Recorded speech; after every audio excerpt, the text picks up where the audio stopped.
The first mod I'm going to show you right now is a jewel among the rough. Like most of these mods, I was like looking through the recent files. You know, a lot of people sit there and think I go on the main page and then just click on the main page things. No, believe it or not, I actually have taste. And usually 9 times out of 10, what I pick in the recently uploaded goes to the top of the page anyway. So, you know, I'm not just some butt nugget who's like, okay, top page mods. Here we go. Whoopee! Done. Now, Advanced Mannequin Beta by Cobalt 1.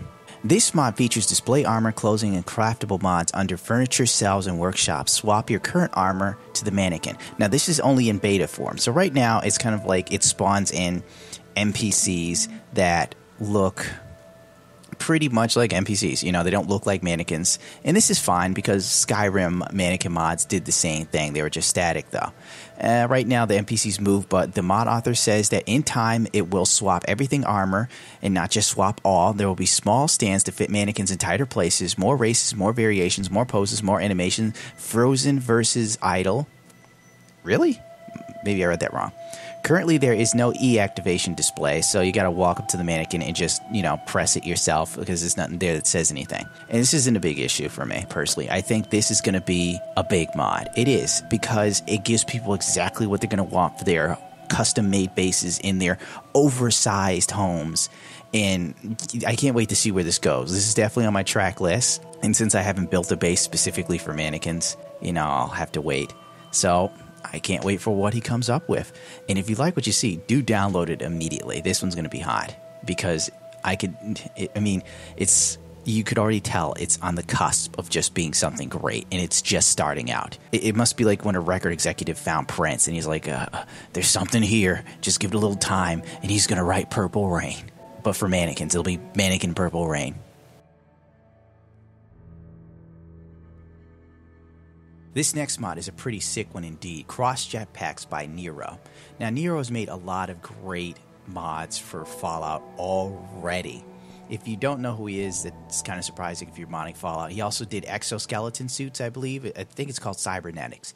Well, this is another great one that basically adds a jetpack to the Commonwealth. Now, you don't need armor, framework, or keyword extended, or any other stuff. You could just use a simple chem station. So for those who don't want to go through too much hassle of installing this, it's very user-friendly. Basically, normally I would read you the entire mod, but I'd give you an honest opinion of it myself for a change this time. Well, I give an honest opinion all the time, but usually I read off the pros and cons. Now this mod, if you install his other mods, will give you the freedom to have multiple colors for your jetpack, even the red, white, and blue if that's your thing.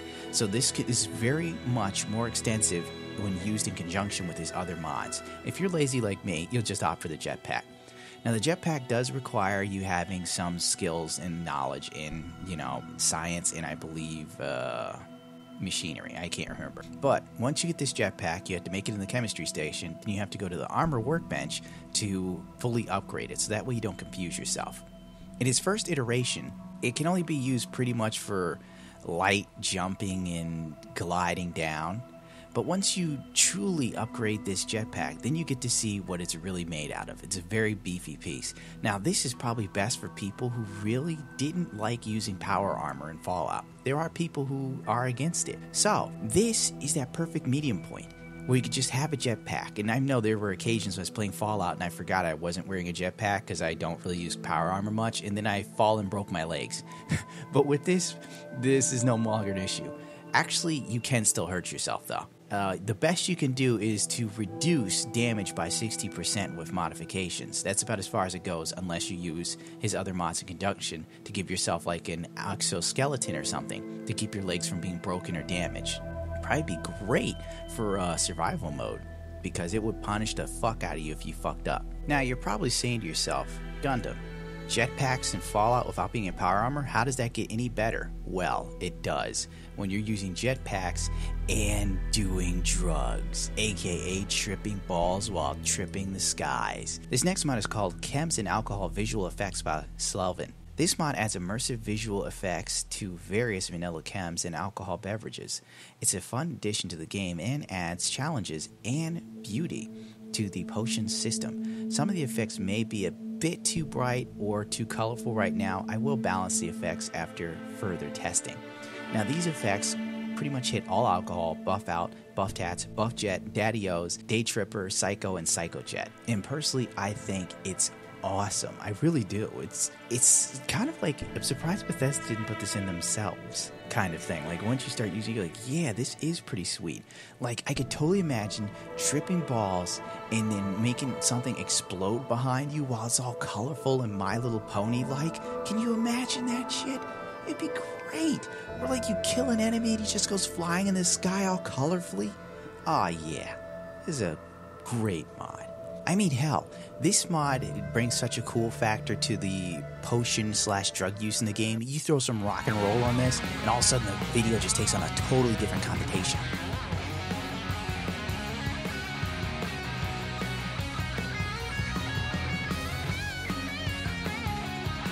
I mean, look at this right here. Total saturation. It's like you're on heroin, cocaine, and mushrooms. Do you know what they call it when you mix cocaine and mushrooms? Well, you gotta put the mushrooms in a coffee grinder, and then you put them together with the cocaine, and then it's called mocaine. It's like you're on mocaine, wearing your shades. Do you know why? Because the sun never sets on a badass. And you can quote me on that.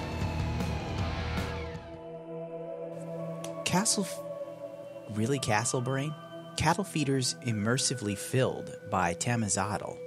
Now you can actually feed your Brahmin instead of wondering how they managed to survive by grazing on air out of an empty bathtub.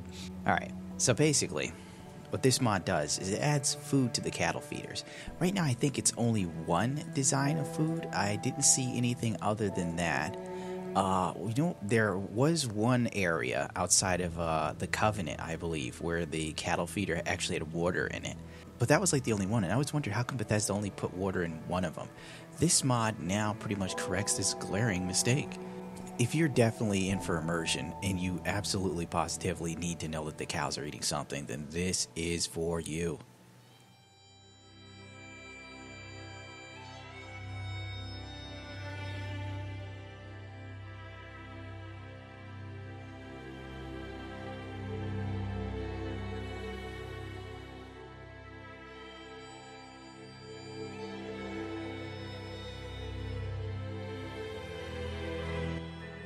Last but not least is Diamond City's small lighting edit by Nukeclears. This mod removes two lights coming from nothing in the back near the wall to directional spotlights roughly coming from the stadium lights that cast shadows. And just looking at this, it's just one of those yes mods. It really is. It's just great. You know, it's like a small tweak and it's so immersive. It's so right. It's so surprising that when you look at the vanilla version, you think to yourself, why wasn't this there before? This is just one of those great mods that few people know about right now. But if you're into immersion, without a shadow of a doubt, because this casts a lot of shadows, you'll have to get this one. I've taken the liberty of showing you screenshots of vanilla versus his two optional files for the way you could have it. And I personally like the very strong shadow cast version. It's dark, it's glaring, it's ominous. It has that feeling of the last bastion of hope in a hopeless world. This just casts such ambiance, if you will, on Diamond City. It doesn't quite seem like a diamond now, but it's all the Commonwealth really has for the common man. Isn't it fantastic? That's French for fantastic, by the way, I think. I don't know.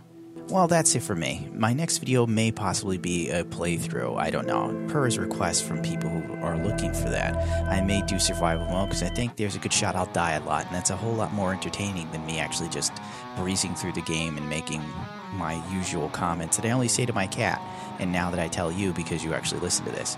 Well, don't forget to rate, comment, subscribe. Tell women about me. Tell them that my voice soothes you, and that's coming from a man to another man, that I reassure you, I'm the Walter Cronkite of Skyrim mods. Wait, crap, Fallout mods. Oh, SOB. God, I'll never be a journalist now.